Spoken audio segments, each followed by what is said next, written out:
Assalamualaikum warahmatullahi wabarakatuh. Pada video kali ini bertujuan untuk memenuhi tugas ujian tengah semester atau middle test mata kuliah ilmu komunikasi. Dosen pengampu Ibu Rizkiatul Hasanah, Esos Emsos. Sebelum masuk kepada pemaparan materi, izinkan saya memperkenalkan diri. Saya Nur Mulia Putri dengan NIM 210104030045 dari lokal 21C. Berikut merupakan mind mapping yang telah saya buat, yang berisikan 6 bahasan materi. Materi pertama yaitu pengertian, ruang lingkup hakikat, urgensi, dan relasi ilmu komunikasi dengan ilmu dakwah. Materi kedua yaitu proses komunikasi.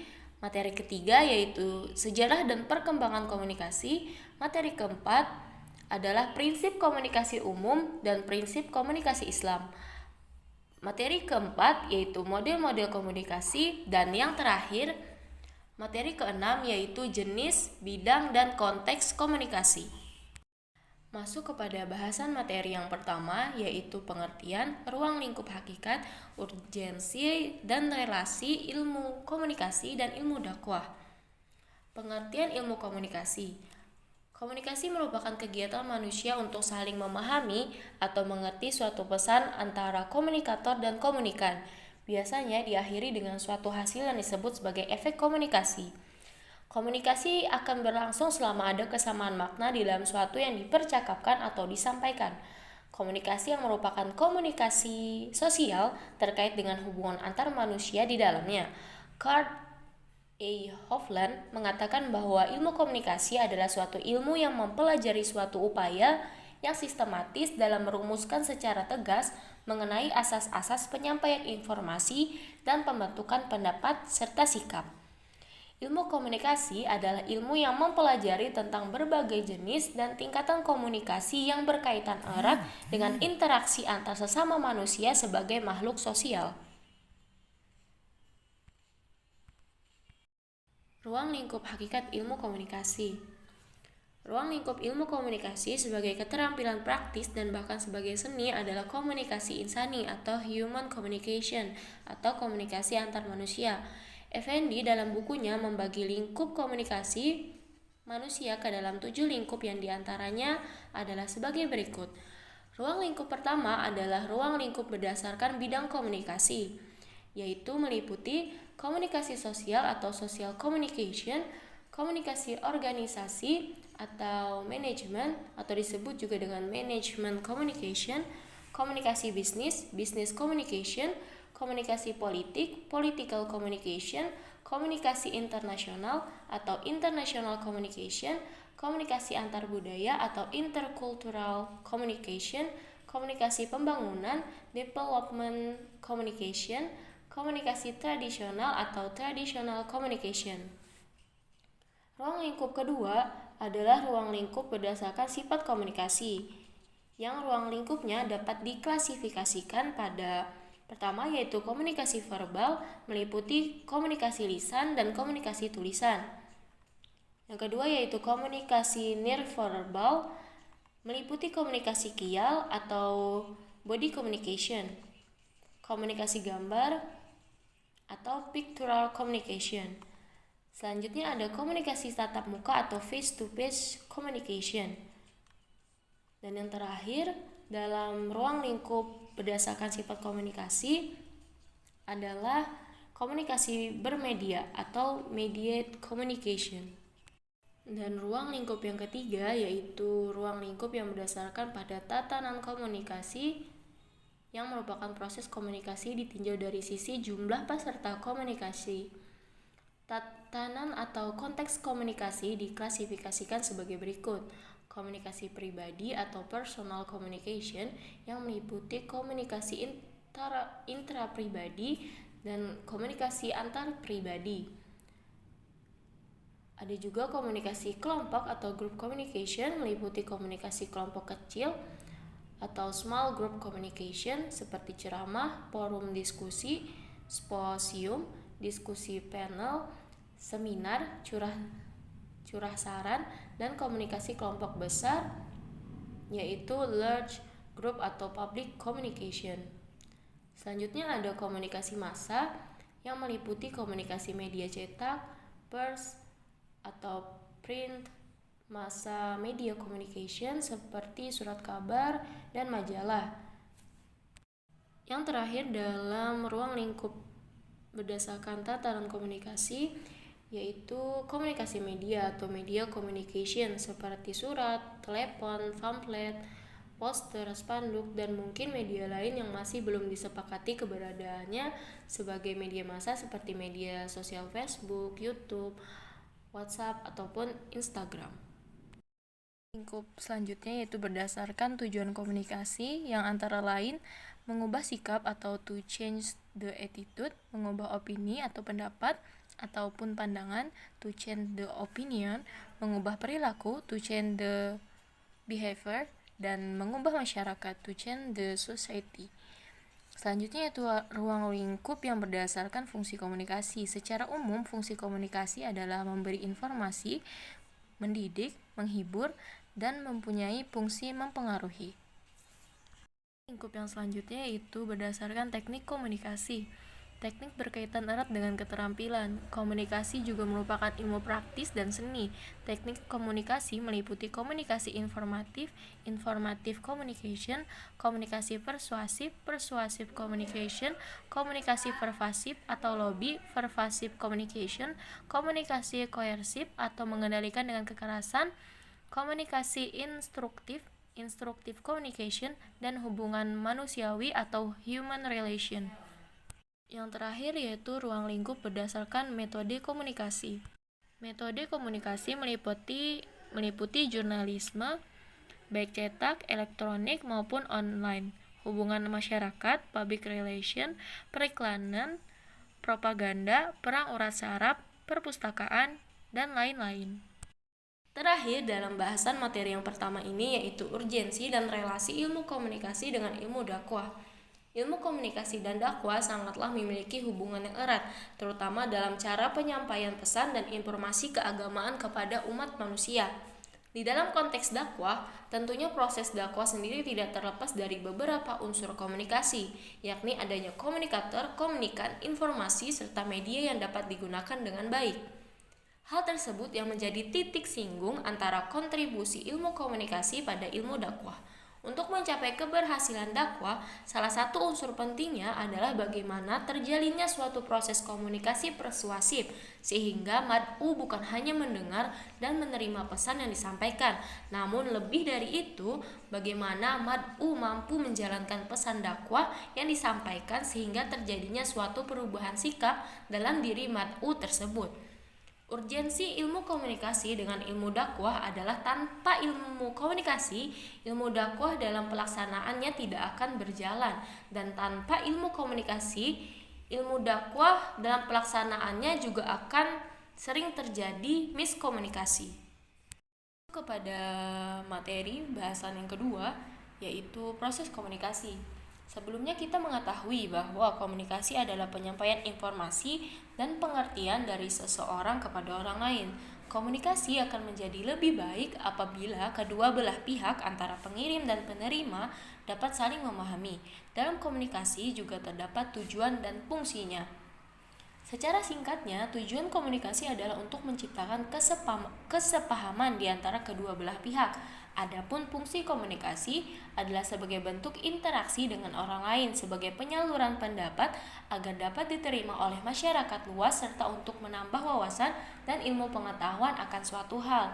Jadi, melalui komunikasi nantinya akan tercipta transfer ilmu antara pihak satu dengan pihak lainnya. Proses komunikasi merupakan gambaran tentang arus informasi mengalir dari sumber pesan atau komunikator kepada penerima atau komunikan dengan menggunakan bahasa sebagai media atau alat penyampai pesan dan dengan efek serta feedback tertentu. Adapun proses pelaksanaan komunikasi dapat berlangsung dengan proses komunikasi primer dan proses komunikasi sekunder. Proses komunikasi primer adalah proses penyampaian pikiran dan atau perasaan seseorang kepada orang lain dengan menggunakan lambang atau simbol sebagai media. Sedangkan proses komunikasi sekunder adalah proses penggunaan alat atau sarana sebagai media kedua pasca penggunaan lambang sebagai media pertama. Proses juga bisa disebut dengan tahapan. Dalam tahapan pastinya terdapat unsur-unsur yang perlu diperhatikan. Dalam proses komunikasi, unsur-unsur yang harus diperhatikan yang pertama yaitu sender. Sender merupakan komunikator atau orang yang pertama kali menyampaikan pesan. Selanjutnya ada encoding yaitu suatu usaha komunikator dalam menafsirkan pesan yang akan disampaikan kepada komunikan agar komunikan dapat memahaminya. Message adalah pesan, baik berupa kata-kata, lambang-lambang, isyarat, tanda-tanda, atau gambar yang disampaikan. Decoding. Disinilah komunikan atau orang yang menerima pesan akan berusaha menafsirkan pesan yang disampaikan oleh komunikator. Selanjutnya ada receiver atau orang yang menerima pesan dari komunikator atau sender. Jika ada sender berarti ada receiver. Tanpa ada sang penerima pesan, komunikator tidak bisa meraih tujuan akhirnya. Unsur selanjutnya yaitu respon. Respon adalah sikap atau perilaku seseorang dalam proses komunikasi ketika menerima suatu pesan yang ditunjukkan kepadanya. Respons juga berarti umpan balik atau feedback yang memiliki peranan atau pengaruh yang besar dalam menentukan baik atau tidaknya komunikasi. Tingkatan proses komunikasi. Menurut Dennis McCall, secara umum kegiatan atau proses komunikasi dalam masyarakat dapat berlangsung dalam 6 angkatan. Yang pertama yaitu komunikasi intrapribadi atau intrapersonal communication, yaitu proses komunikasi yang terjadi dalam diri seseorang berupa proses pengolahan informasi melalui panca indera dan sistem saraf, misalnya berpikir, merenung, mengingat sesuatu, menulis surat, dan menggambar. Yang kedua yaitu komunikasi antar pribadi, yakni kegiatan komunikasi yang dilakukan secara langsung antara seseorang dan orang lain, misalnya percakapan tatap muka antara dua orang, surat menyurat pribadi, dan percakapan melalui telepon. Yang ketiga ada komunikasi dalam kelompok, yaitu kegiatan komunikasi yang berlangsung di antara anggota suatu kelompok. Pada tingkatan ini, setiap individu yang terlibat berkomunikasi sesuai dengan peran dan kedudukannya dalam kelompok. Yang keempat ada komunikasi antara kelompok atau asosiasi, yaitu kegiatan komunikasi yang berlangsung antara suatu kelompok dan kelompok lainnya, atau antara suatu asosiasi dan asosiasi lainnya. Jumlah pelaku yang terlibat dalam komunikasi jenis ini hanya 2 orang atau beberapa orang, akan tetapi masing-masing membawakan peran dan kedudukannya sebagai wakil kelompok masing-masing. Yang kelima ada komunikasi organisasi, yaitu mencakup kegiatan komunikasi dalam suatu organisasi dan komunikasi antar organisasi. Sifat komunikasi organisasi lebih formal dan lebih mengutamakan prinsip-prinsip efisiensi dalam melakukan kegiatan komunikasinya. Yang keenam ada komunikasi dengan masyarakat secara langsung, yaitu komunikasi yang ditujukan kepada masyarakat secara luas. Bentuk komunikasinya dapat dilakukan dengan 2 cara, yaitu yang pertama komunikasi massa, yaitu komunikasi melalui media massa seperti radio, majalah, surat kabar, dan televisi. Yang kedua ada tanpa melalui media massa, yaitu melalui ceramah atau pidato di lapangan terbuka. Sifat isi pesan komunikasi yang disampaikan menyangkut kepentingan orang banyak, tidak bersifat pribadi. Hambatan proses komunikasi. Dalam setiap proses pasti akan ada hambatan. Begitu pula pada proses komunikasi, hambatan ini akan mempersulit penyampaian pesan yang jelas. Hambatan-hambatan tersebut yaitu hambatan teknis, hambatan semantik, dan hambatan perilaku. Hambatan teknis adalah hambatan berupa keterbatasan fasilitas serta peralatan komunikasi. Contohnya, perkembangan teknologi yang kurang merata dan kerusakan alat komunikasi. Selanjutnya yaitu hambatan semantik, adalah hambatan komunikasi dalam konteks penyampaian pesan secara efektif. Semantik lebih mengarah pada pengungkapan suatu hal lewat bahasa dan kata-kata. Dalam proses komunikasi, hambatan semantik diartikan sebagai penafsiran yang keliru atau kesalahpahaman dalam menangkap sebuah makna yang dikirimkan oleh komunikator atau komunikan. Hambatan perilaku adalah hambatan yang disebabkan oleh berbagai faktor manusia seperti emosi, prasangka pribadi, persepsi, ketidakcakapan, kemampuan atau ketidakmampuan. Bahasan materi yang ketiga yaitu sejarah dan perkembangan komunikasi.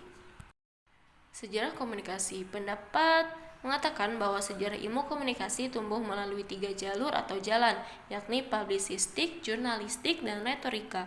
Ilmu komunikasi secara tradisional berkembang dari akar yang kuat, yaitu retorika yang secara sistematis dan metodologis dipelajari, diteliti, dan dipraktikkan oleh Socrates, Plato, Aristoteles, kemudian dilanjutkan oleh Demosthenes, Cicero, dan lain-lain. Pada waktu itu, retorika yang merupakan cikal bakal publisistik tersebut hanya mempunyai ruang lingkup di negara Yunani. Pada abad selanjutnya, setelah ditemukan alat cetak yang menyebabkan timbulnya surat kabar, maka para cendekiawan mempelajari dan menelitinya. Kegiatan ini kemudian menimbulkan peristilahan menurut bahasa negara masing-masing. Semua peristilahan itu berarti ilmu persurat kabaran. Ini terjadi sejak abad ke-19 dan jelaslah bahwa pada waktu itu persurat kabaran oleh para cendekiawan Eropa sudah dianggap ilmu, sains, wissenschaft. Ilmu persurat kabaran di Amerika Serikat dikenal dengan ilmu komunikasi atau communication science dan melalui tahap-tahap journalism dan mass communication.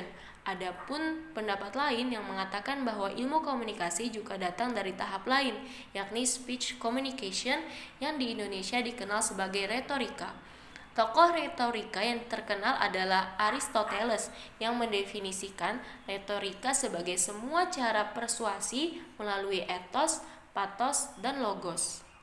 Dan perjalanan selanjutnya, ilmu komunikasi bisa ditelusuri dari arah jurnalisme dan akan dibahas secara berurutan mulai dari masa Benjamin Franklin. Jurnalisme dianggap sebagai seni antara tahun 1700 sampai 1870. Langkah Benjamin ini kiranya diikuti oleh beberapa jurnalis Amerika dan menyempurnakan keahlian menulisnya pada pendidikan liberal art di universitas-universitas swasta. Namun, perhatian terhadap penelitian jurnalistik dan dokumentasi kurang sistematis dan tidak ilmiah. Studi umumnya berkisah tentang surat kabar dan penerbitannya. Singkatnya, pada masa ini, jurnalistik adalah studi tentang surat kabar. Selanjutnya pada masa Robert Lee, jurnalis sebagai ilmu sosial antara tahun 1870 sampai 1930. Pada masa ini, jurnalistik mulai diajarkan secara formal di universitas-universitas. Robert Lee merintis pendidikan jurnalistik di Washington College. Ini diikuti oleh universitas lain seperti Missouri, Kansas, dan Pennsylvania.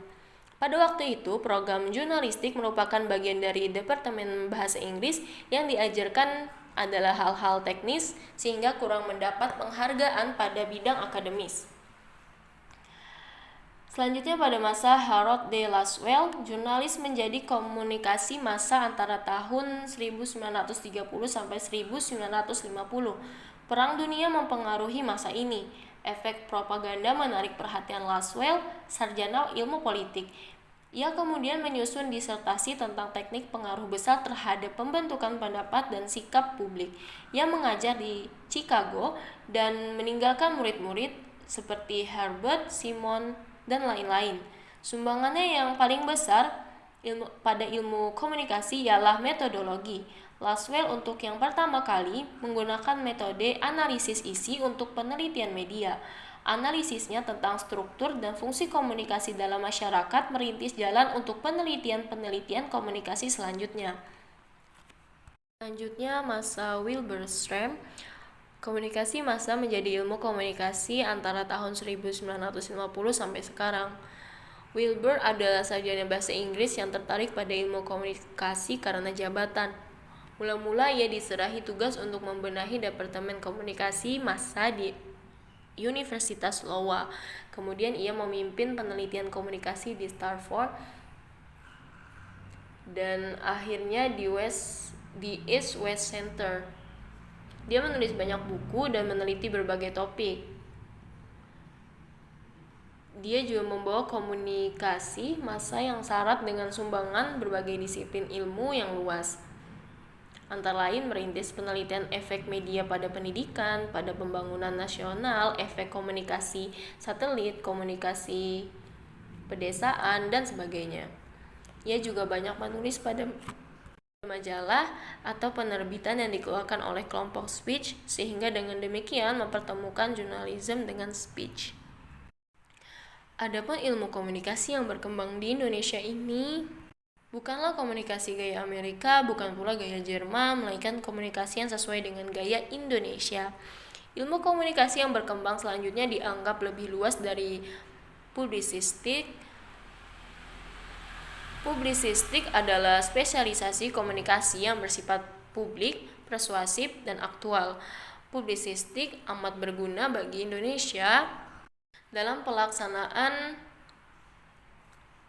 analisis pengaruh-pengaruh komunikasi terhadap perubahan sosial budaya.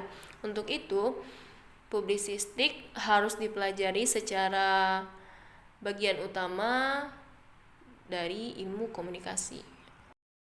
Perkembangan ilmu komunikasi. Secara umum, sejarah perkembangan ilmu komunikasi dapat dibagi dalam 4 periode. Periode pertama yaitu tradisi retorika yang dimulai sejak zaman Yunani kuno. Perkembangan lahirnya ilmu komunikasi dapat ditelusuri sejak peradaban Yunani kuno beberapa ratus tahun sebelum Masehi. Sebutan komunikasi dalam konteks arti yang berlaku sekarang ini memang belum dikenal saat itu. Istilah yang berlaku pada zaman tersebut adalah retorika. Para ahli berpendapat bahwa studi retorika sebenarnya telah ada sebelum zaman Yunani. Disebutkan pada zaman kebudayaan Mesir kuno telah ada tokoh-tokoh retorika seperti Kagemni dan Ptahhotep. Namun demikian, tradisi retorika sebagai upaya pengkajian yang sistematis dan terorganisir baru dilakukan di zaman Yunani kuno dengan perintisan Aristoteles. Pengertian retorika menurut Aristoteles menunjuk kepada segala upaya yang bertujuan untuk persuasi. Lebih lanjut, Aristoteles menyatakan bahwa retorika mencakup 3 unsur, yakni ethos, kredibilitas sumber atau komunikator, pathos atau hal yang menyangkut emosi atau perasaan, dan logos, yaitu hal yang menyangkut fakta dan pendekatan rasional. Periode yang kedua yaitu periode pertumbuhan ilmu komunikasi, yaitu antara tahun 1900 sampai Perang Dunia Kedua. Sedikitnya ada 3 perkembangan penting yang terjadi pada masa ini, yaitu yang pertama penemuan-penemuan teknologi komunikasi seperti telepon, telegraf, radio, TV, dan lain-lain. Yaitu proses industrialisasi dan modernisasi yang terjadi di negara-negara Eropa Barat dan Amerika. Dan yang ketiga yaitu pecahnya Perang Dunia I dan II. Semua perubahan ini memberi bentuk dan arah kepada bidang kajian ilmu komunikasi yang terjadi di masa ini. Secara umum, bidang studi komunikasi yang berkembang pada periode ini meliputi hubungan komunikasi dengan institusi dan masalah-masalah politis kenegaraan, peranan komunikasi dalam kehidupan sosial, analisis psikologi sosial komunikasi, komunikasi dan pendidikan, propaganda, dan penelitian komunikasi komersial. Pada masa ini, bidang kajian komunikasi dan kehidupan sosial mulai berkembang sejalan dengan proses modernisasi yang terjadi. Diasumsikan bahwa komunikasi mempunyai peran dan kontribusi yang nyata terhadap perubahan sosial. Periode yang ketiga yaitu periode konsolidasi, yaitu setelah Perang Dunia Kedua sampai tahun 1960.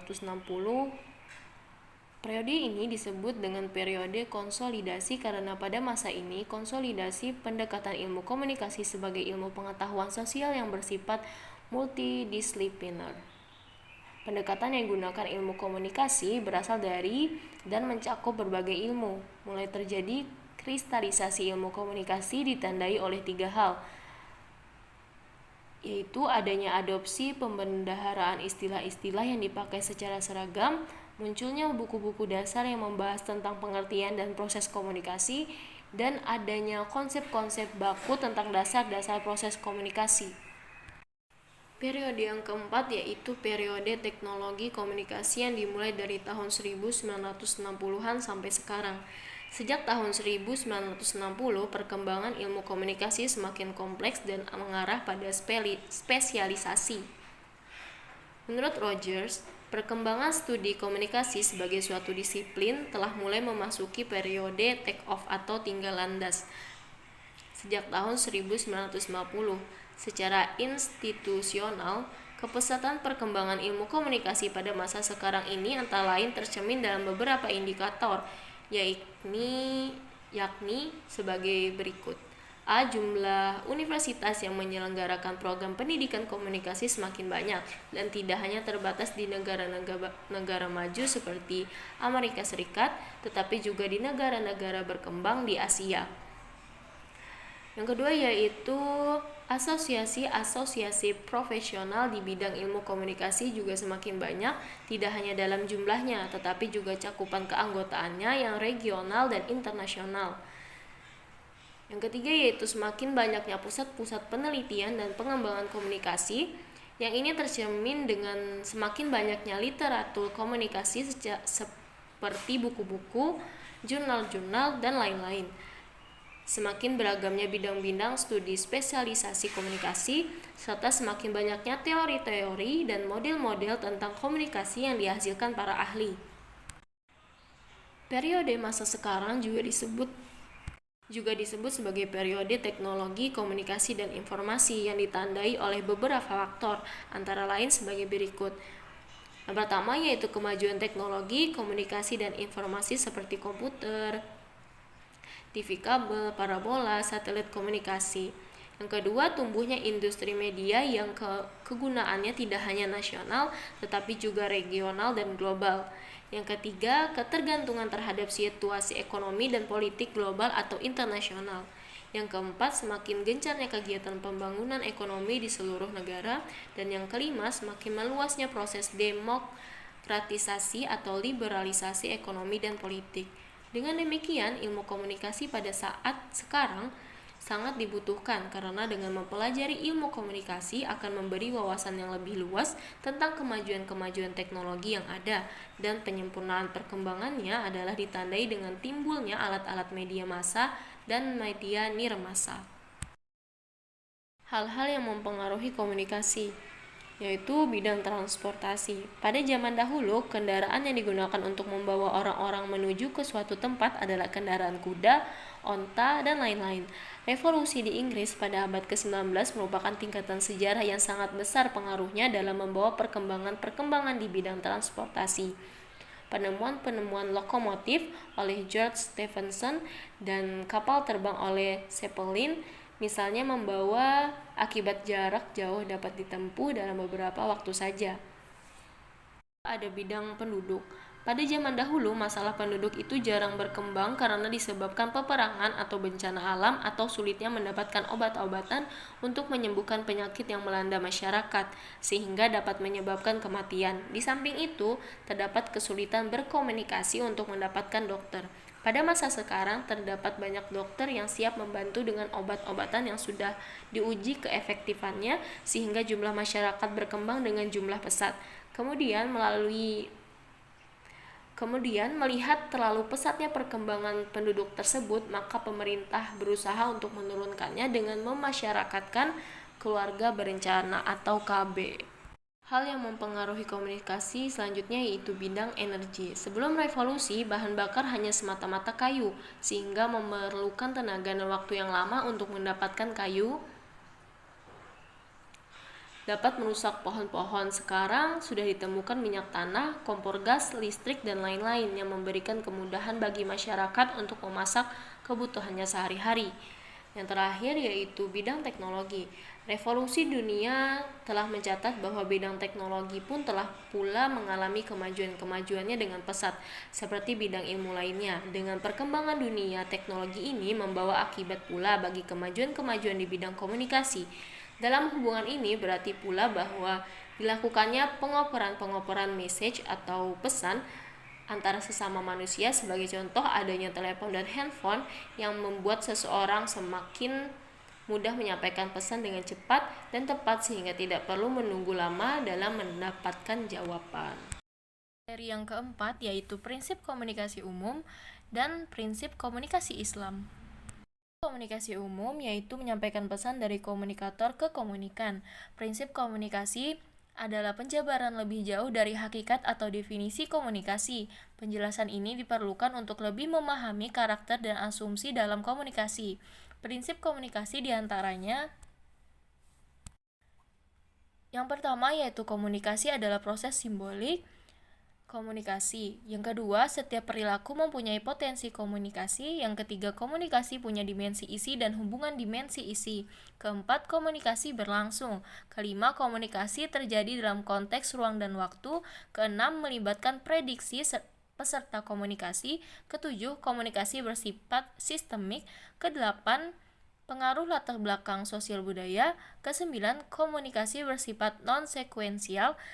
Ke-10, komunikasi bersifat sinambung. Ke-11, komunikasi bersifat irreversible. Ke-12, komunikasi bukan panacea untuk menyelesaikan berbagai masalah.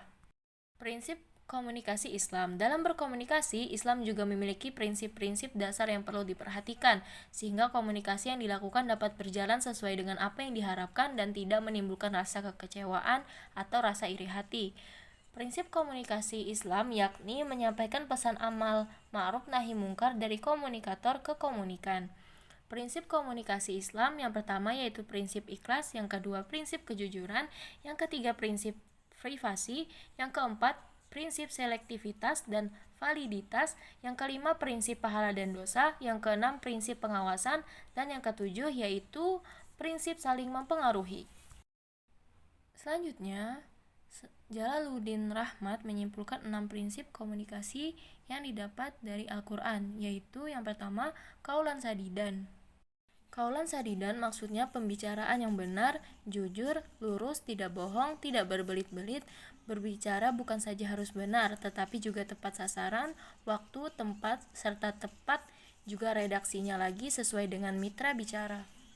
Yang selanjutnya ada qaulan balighan. Qaulan balighan dalam bahasa Arab artinya sampai, mengenai sasaran, atau mencapai tujuan. Bila dikaitkan dengan ucapan atau komunikasi, balik berarti fasih, jelas maknanya, terang, tepat mengungkapkan apa yang dikehendaki. Menurut Al-Maraghi, qaulan balighan adalah perkataan yang bekasnya ingin ditanamkan dalam jiwa penerima pesan lebih jauh. Jalaluddin Rahmat menjelaskan bahwa qaulan balighan terjadi apabila komunikator menyesuaikan pembicaraannya dengan sifat-sifat halayak yang dihadapinya. Qaulan maisuran. Istilah qaulan maisuran terdapat dalam surah Al-Isra ayat 23.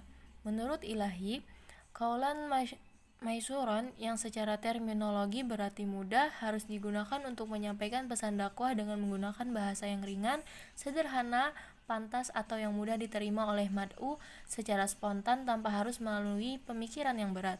Sedangkan pengertian lain dari qaulan maisuran adalah bahasa yang mudah dipahami, tidak berbelit-belit, dan tepat pada sasaran. Selanjutnya ada qaulan layinan. Kata qaulan layinan hanya satu kali disebutkan dalam Al-Quran, yaitu pada Quran surah Toha ayat 44. Menyimpulkan bahwa qaulan lainan adalah menggunakan kata-kata yang lemah lembut, suara yang enak didengar, sikap yang bersahabat, dan perilaku yang menyenangkan dalam menyerukan agama Allah. Selanjutnya ada qaulan kariman. Kata qaulan kariman dalam Al-Quran disebutkan hanya satu kali, yaitu pada surah Al-Isra ayat 23. Pendekatan yang dipakai dengan qaulan kariman adalah pendekatan yang sifatnya santun, lembut, dengan tingkatan dan sopan santun yang diutamakan, dalam artian memberikan penghormatan dan tidak menggurui serta memakai retorika yang berapi-api. Dan yang terakhir ada qaulan ma'rufan. Kata qaulan ma'rufan disebutkan dalam Al-Quran sebanyak 5 kali, salah satunya pada Quran surah An-Nisa ayat 5. Qaulan ma'rufan berarti pembicaraan yang bermanfaat, memberikan pengetahuan, mencerahkan pemikiran, dan menunjukkan pemecahan kesulitan. Pembicaraan yang baik harus mendatangkan manfaat dan pahala baik bagi komunikator maupun komunikan. Materi bahasan yang kelima yaitu model-model komunikasi. Pengertian model komunikasi. Model komunikasi menggambarkan bagaimana jalannya proses komunikasi. Bagaimana proses komunikasi mengalir melalui saluran komunikasi dari sender sebagai pengirim kepada receiver sebagai penerima. Model komunikasi adalah gambaran yang sederhana dari proses komunikasi yang memperlihatkan kaitan antara suatu komponen komunikasi dengan komponen lainnya. Model adalah kerangka kerja konseptual yang menggambarkan penerapan teori untuk kasus-kasus tertentu. Sebuah model membantu kita mengorganisasikan data-data sehingga dapat tersusun kerangka konseptual tentang apa yang akan diucapkan atau ditulis. Dengan kata lain, model mempermudah penjelasan fenomena komunikasi dengan merepresentasikan yang dianggap penting dan menghilangkan rincian yang tidak perlu. Model komunikasi. Terdapat ratusan model-model komunikasi yang telah dibuat para pakar. Kekhasan suatu model komunikasi juga dipengaruhi oleh latar belakang keilmuan atau pembuat model tersebut, paradigma yang digunakan, kondisi teknologis, dan semangat zaman yang melengkapinya. Berikut ini merupakan model-model komunikasi yang sangat populer. Model-model komunikasi yang dikemukakan oleh Deddy Mulyana dalam bukunya Ilmu Komunikasi Suatu Pengantar, yaitu adalah model-model komunikasi yang populer. Yang pertama yaitu model SR. Model Stimulus Response adalah model komunikasi paling dasar. Model ini dipengaruhi oleh disiplin psikologi, khususnya yang beraliran behavioristik, menggambarkan hubungan stimulus respon. Model ini menunjukkan komunikasi sebagai proses aksi-reaksi yang sangat sederhana. Yang kedua yaitu model Aristoteles. Model Aristoteles adalah model komunikasi yang paling klasik, yang sering juga disebut model retoris. Komunikasi terjadi ketika seorang pembicara menyampaikan pembicaraannya kepada halayak dalam upaya mengubah sikap mereka.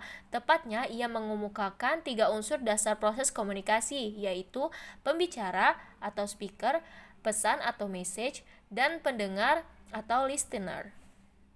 Selanjutnya ada model Laswell.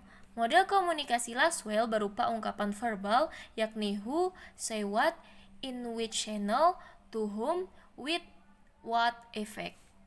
Komunikasi yang populer yang keempat yaitu model Shannon dan Weaver. Model ini menyoroti problem penyampaian pesan berdasarkan tingkat kecermatannya. Model ini melukiskan suatu sumber yang menyandi atau menciptakan pesan dan menyampaikannya melalui suatu saluran kepada seorang penerima yang menyandi balik atau mencipta ulang pesan tersebut. Kelima yaitu model Scrum. Menurut Weber-Scrum, komunikasi senantiasa membutuhkan setidaknya 3 unsur, yaitu sumber, source, pesan, message, dan sasaran, destination. Yang keenam ada model Newcomb.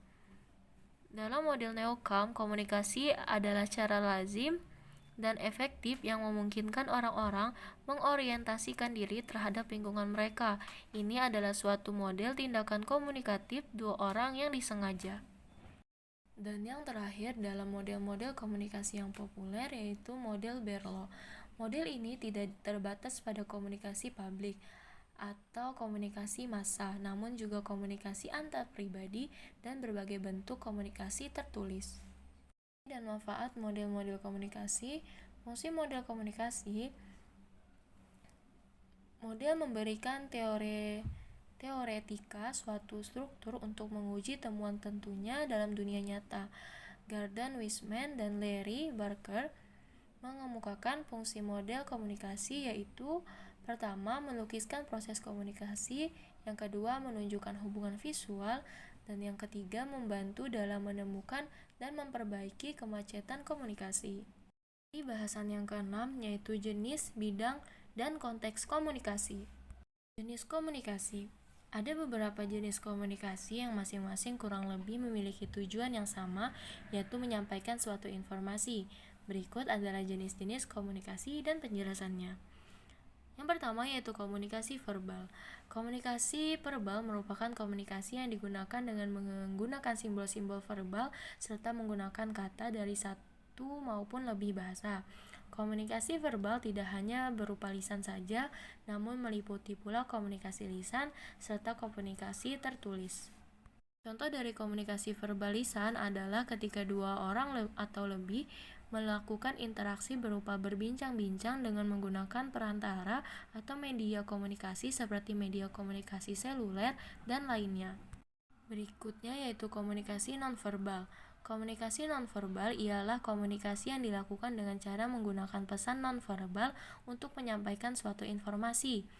Cara melakukan komunikasi nonverbal ini adalah tanpa menggunakan kata atau mengeluarkan kalimat dari mulut, tetapi dengan cara melakukan suatu tindakan untuk menyampaikan suatu informasi. Contohnya seperti ekspresi wajah. Dalam komunikasi nonverbal, penggunaan ekspresi wajah adalah hal yang penting karena seseorang dapat menyampaikan suatu informasi dengan menggunakan ekspresi wajah tanpa harus mengeluarkan satu kata pun. Contohnya adalah ketika seseorang menunjukkan ekspresi wajah, takut, dan lainnya. Jenis-jenis komunikasi selanjutnya yaitu yang ketiga, komunikasi formal. Merupakan komunikasi yang terjadi di antara organisasi maupun perusahaan dengan tata cara yang telah diatur sebelumnya sesuai dengan struktur organisasi. Dalam komunikasi formal, maka seseorang umumnya menggunakan tempat, tata bahasa yang terlihat lebih baku dan formal dibandingkan ketika melakukan komunikasi nonformal. Contohnya adalah ketika seminar, pembicara umumnya akan menggunakan bahasa baku yang mudah dimengerti serta berada dalam ruang lingkup atau tata letak yang formal pula. Yang keempat yaitu komunikasi informal. Berbeda dengan komunikasi formal, komunikasi informal terjadi ketika ada seorang atau lebih dari organisasi maupun suatu perusahaan yang tidak ditentukan sebelumnya dalam suatu struktur organisasi maupun tidak mendapatkan kesaksian resmi.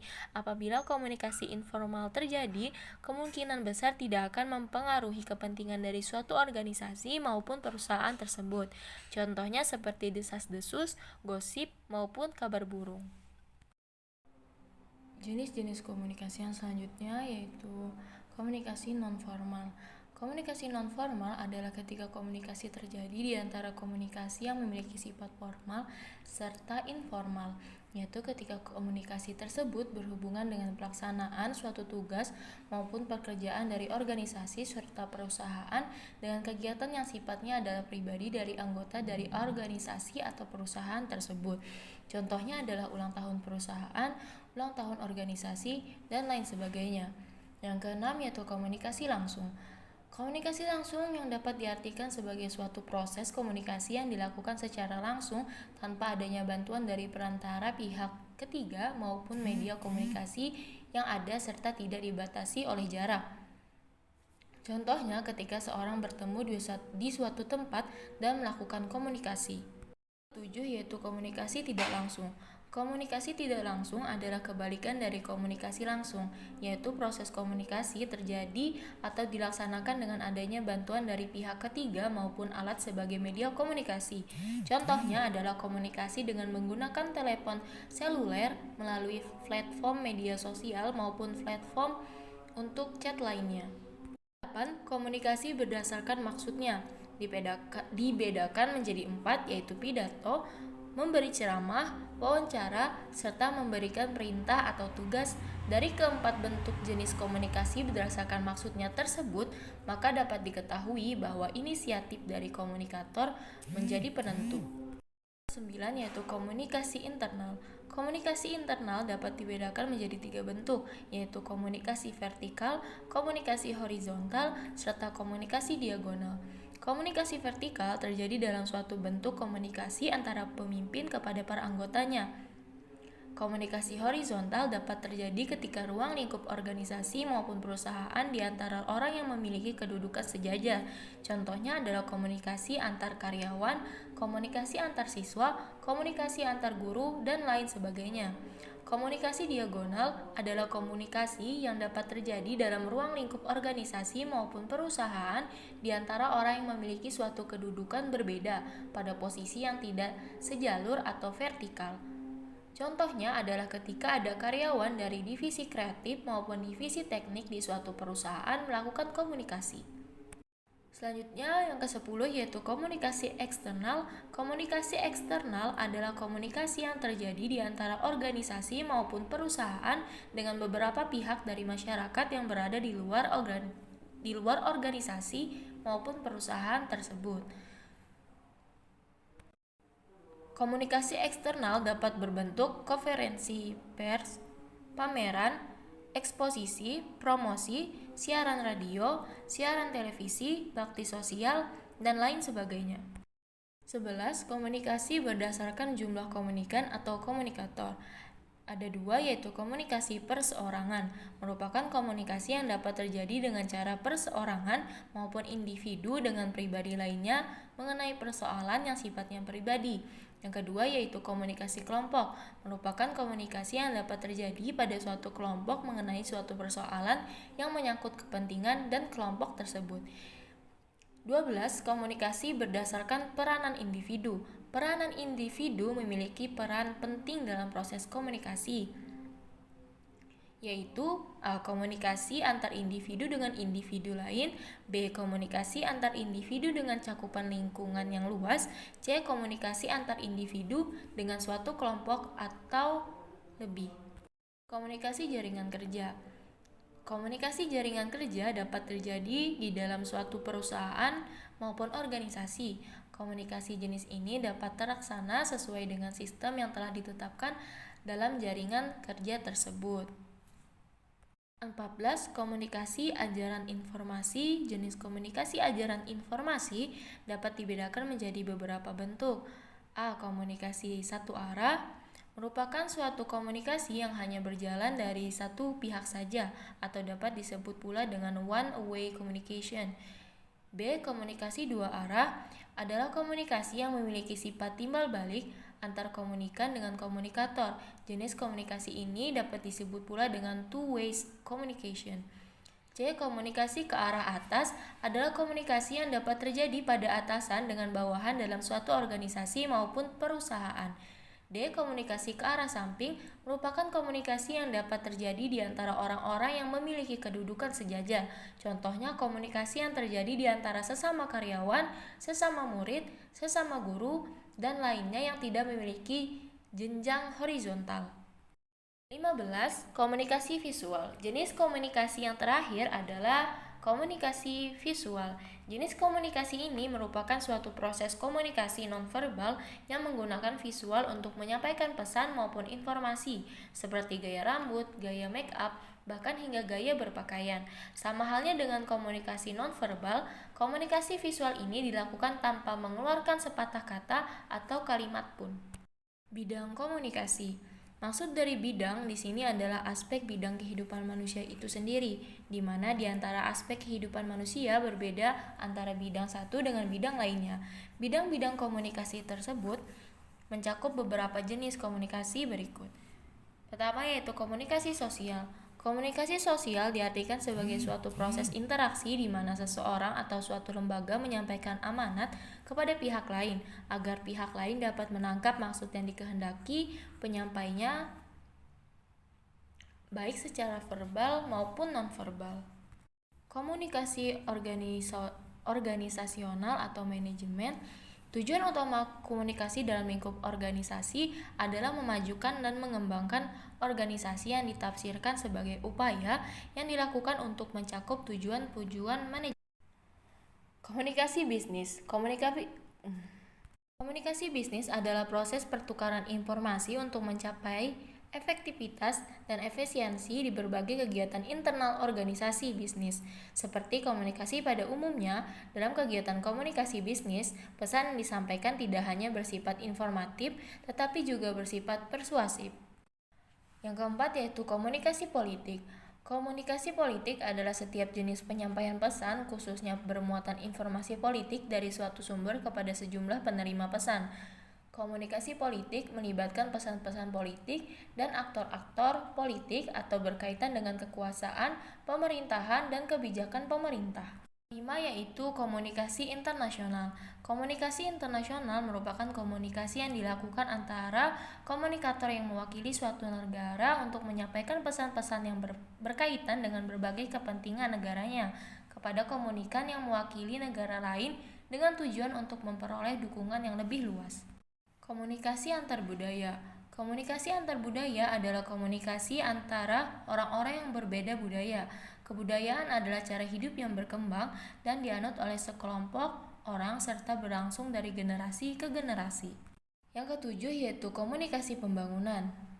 Komunikasi pembangunan meliputi peran dan fungsi komunikasi sebagai suatu aktivitas pertukaran pesan secara timbal balik di antara masyarakat dengan pemerintah, dimulai dari proses perencanaan, pelaksanaan, dan evaluasi pembangunan. Komunikasi tradisional yaitu secara umum, komunikasi tradisional adalah proses penyampaian pesan dari satu pihak ke pihak lain dengan menggunakan media tradisional yang sudah lama digunakan di suatu tempat sebelum kebudayaan tersentuh oleh teknologi modern. Selanjutnya yaitu konteks komunikasi. Konteks komunikasi tidak hanya mempermudah manusia dalam mempelajari proses komunikasi, namun juga menjadi latar belakang bagi para peneliti serta teoretikus untuk menganalisis sebuah fenomena. Ada 7 konteks komunikasi, yaitu pertama yaitu komunikasi intrapersonal atau intrapribadi. Komunikasi intrapribadi adalah komunikasi dengan diri sendiri atau monolog. Komunikator dan komunikan adalah orang yang sama. Dia berbicara dan bertanya kepada dirinya sendiri dan dijawab oleh diri sendiri pula. Yang kedua yaitu komunikasi interpersonal atau antar pribadi. Konteks komunikasi interpersonal adalah proses komunikasi yang berlangsung antara dua orang atau lebih secara langsung. Yang ketiga yaitu komunikasi kelompok kecil. Adalah konteks komunikasi yang terjalin antara sejumlah orang yang bekerja sama untuk meraih tujuan bersama. Beberapa ahli mengatakan bahwa komunikasi kelompok kecil masuk dalam konteks komunikasi interpersonal. Yang keempat yaitu komunikasi organisasi. Konteks komunikasi organisasi lebih luas dibanding komunikasi kelompok kecil. Komunikasi organisasi terdiri atas berbagai konteks komunikasi, mulai dari interpersonal hingga komunikasi di depan publik. Yang kelima yaitu komunikasi publik. Komunikasi publik adalah penyebaran informasi dari satu orang ke banyak orang. Konteks komunikasi ini memperlihatkan proses penyampaian pesan oleh pembicara dalam situasi tatap muka di depan khalayak yang lebih besar. Keenam yaitu komunikasi massa. Komunikasi massa adalah proses komunikasi yang berlangsung antara komunikator yang melembaga dengan khalayak massal lewat alat bersifat mekanis seperti radio, televisi, koran, dan film. Yang terakhir dari konteks komunikasi, yang ketujuh yaitu komunikasi lintas budaya. Konteks komunikasi lintas budaya adalah proses komunikasi yang terjadi antara individu dengan individu atau kelompok dengan kelompok yang punya latar belakang budaya berbeda. Lain halnya dengan konteks komunikasi sebelumnya. Komunikasi lintas budaya menjadi satu-satunya konteks komunikasi yang membahas serta melibatkan budaya. Sekian pemaparan materi dari saya, kurang dan lebihnya mohon maaf. Wassalamualaikum warahmatullahi wabarakatuh.